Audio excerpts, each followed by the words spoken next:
to the playing of the final round of the 1987 United States Senior Open Golf Championship. Good afternoon, everybody, and welcome once again to Brooklawn Country Club in southern Connecticut, a state which has given shelter to Mark Twain, has nurtured Katharine Hepburn, and claims as a native son P.T. Barnum. It also contains many lovely golf courses, of which Brooklawn is a fine example of good use put to this rolling terrain over which the Redcoats marched, pillaged, and burned in our War of Independence. And for the third time, it has proved to be an excellent venue for a United States Golf Association championship. All right, David, this is a fine golf course. We've been talking about it all week. It was designed by Albert Warren Tillinghast, who was quite a considerable gentleman in the first part of this century.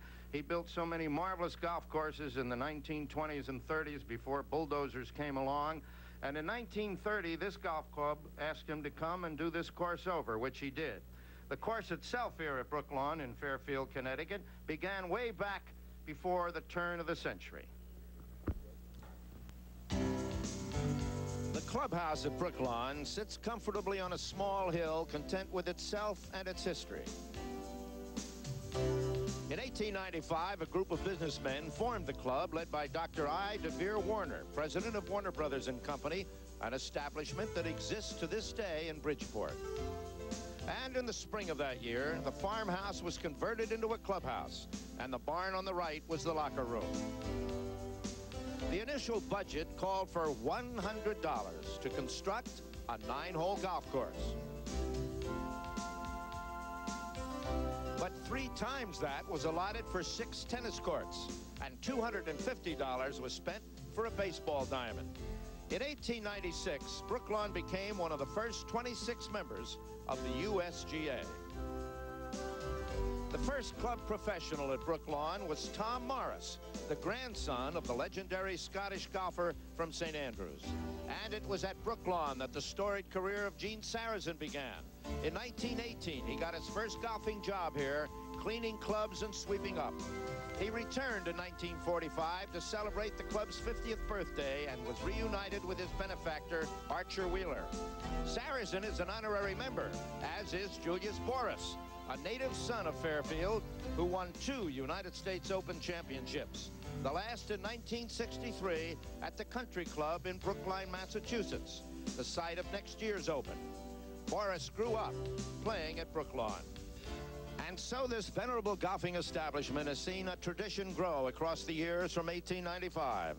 And with the 1987 Senior Open, it continues that rich tradition. A marvelous place here, and some other Tillinghast courses that you might recognize are these, David. And both the east and west course at Wingfoot. I've had the pleasure of playing all of those that you see, plus many others, Jack.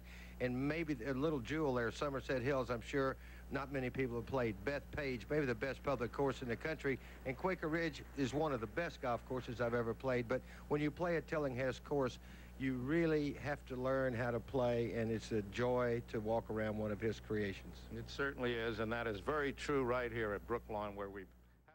Gary does a lot of those mental games with himself and pumping himself up, but it's a good score he shot here. And a wonderful score today.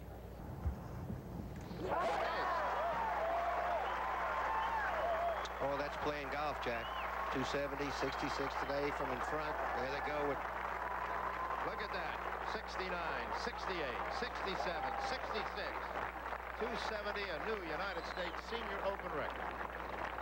Indeed. This ABC Sports exclusive has been brought to you by the investment firm of Smith. The winner of the 1987 United States Senior Open is Gary Player.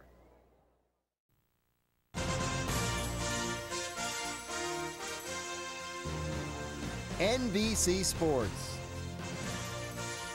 and the United States Golf Association present the 55th U.S. Girls Junior Championship.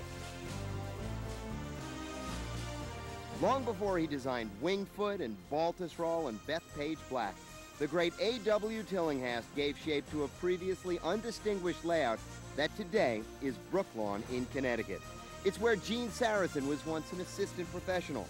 Host now to its 4th USGA championship, Brooklawn this week will see a fresh new face join the gallery of greats The girls' junior has been a launching pad for greatness.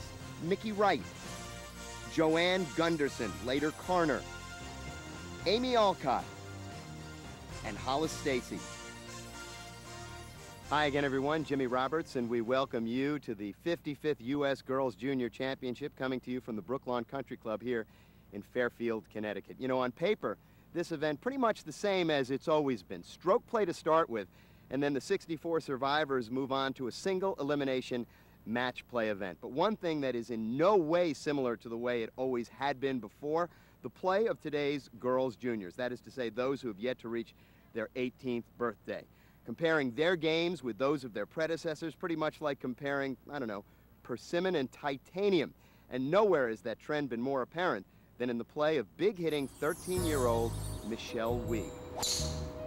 She headlines a field from all over the country, in fact, all over the world. Players from 12 different countries represented here in the field of 156. Now, 4 rounds of golf is probably what you're used to watching. This event, double that. Make it to the championship match, and you will have played 8 rounds of golf. So that is the destination.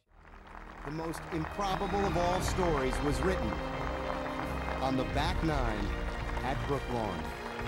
Born in Korea, a resident of Toms River, New Jersey, Sukjin Lee Wustov.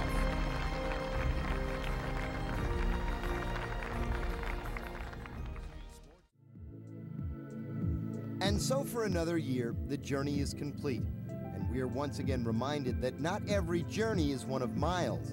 Some are those of experience. The distance traveled in this odyssey is annually measured in calluses, in tears, and in joy. And so it was once again. Near 1,000 girls prepared for this week-long trip, a voyage which invariably offers smooth waters and choppy seas to all, but only a scant fraction got to make the crossing. Some in the comfort of anonymity, some in the glare of the spotlight. This journey was one filled with surprises. Those who went farther than expected, those who didn't go near as far as we thought they might. Right down to the final surprise, a reversal larger than any this event has seen in all of its 55-year history. Don't forget, NBC's golf coverage returns on Saturday, August 23rd for the 103rd U.S. Amateur Championship.